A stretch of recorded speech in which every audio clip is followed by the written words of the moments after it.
of house hacking to the dream home. Mm-hmm. As you know, I get a lot of people who for their first property and they know what they want. They're like, I want my dream home.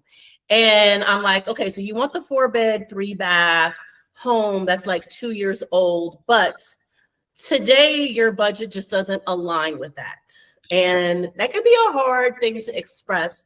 So I'm hoping today that you can provide some clarity on what this journey looks like for house hacking to the dream home. Yes, because it does look different in these post-pandemic times. It used to be a lot easier. You used to can buy your starter home for $150, and that's just not the current climate that we're in. Yeah. But it's very doable. You just have to be strategic. Okay. So in terms of strategy, should we use an example? I'm not going to name any names, but should we use an example of a journey that looked like that? Or do you want to go more generic and just kind of, what would be more helpful for getting folks to understand? I think we can give like the overview and then kind of present a scenario so people can understand. But the overview idea is to start with the starter home. Start with the starter home, preferably a duplex. It may be a 2-bedroom on each side. You know, it might be not in the best area, but still an area that if you think about it on the long term will be good for a renter. Yeah. So those are the things you consider. You gotta kind of not think of it in terms of where you want to be long term, but where it's easy to rent long term. Yeah, as an asset, like what is it going to give you? Because I could speak from personal testimony that, you know, my first property, I really bought it where it's like right on the line between a very desirable part of New Orleans and the edge of an area that people typically say, oh, I don't want to be there kind of thing, right?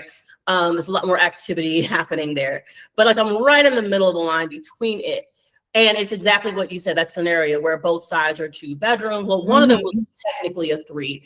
And so, you know, was able to create rental space. And what that means, because in Louisiana, especially in New Orleans, we have a lot of multifamily inventory. Correct.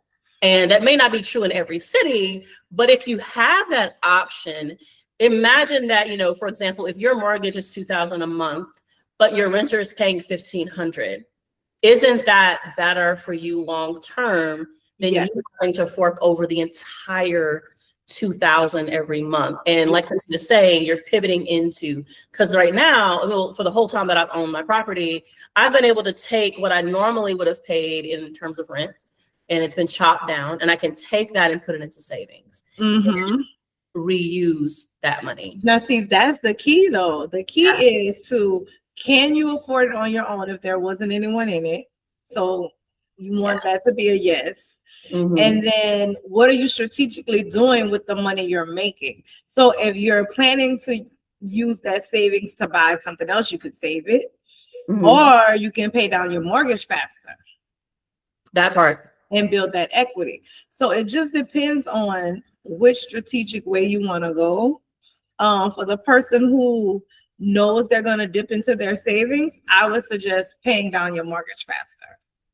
If you don't have the discipline to not to that savings. It's like, oh, I kind of like, I have $10,000. Yes. Like I'm gonna do 5K. No, like discipline yourself. And obviously put some aside for repairs and you know, any instances that may come up. But pay down your mortgage faster. And then when you're ready to go into that second property, you can do a HELOC on your first, or you can do a cash out refi and take the equity out of your first and then use that for your down payment. You know, it's all kinds of ways to get to the next one and then slowly work your way into the dream house. And I really hope that people, when they listen to this, take that note of saying, okay, so number one, I could buy a multifamily. This is the notes you should be taking. I can buy that multifamily. And then if I have the financial self-discipline, I can take my extra funds and put it into savings every month. Correct. If I'm honest with myself and I can't stop using the money, Quintina's advice, which I also agree with, is take that extra capital and make extra payments on your mortgage. So you're paying it down faster, and it's creating even more of a financial powerhouse. Yes. Long term, because in 3 years, if that's your aim, 3 years, 5 years, whatever your aim is, at that point, you'll be able to go back to Quintina, get your line of credit or your cash out. And when we're talking about that, let's talk about let's give them a realistic dollar. Okay. For the person who kept paying extra, right? Mm-hmm. Pay that mortgage down a lot in those 3 years. What is a scenario you've seen in terms of what's an average line of credit or cash out they could get? Typically you want to, because you don't want to borrow more than you need to, because keep in mind that's a payment, right? Yeah. That's an extra payment. So you don't want to borrow more than you need. So typically I would say 50,000. Okay.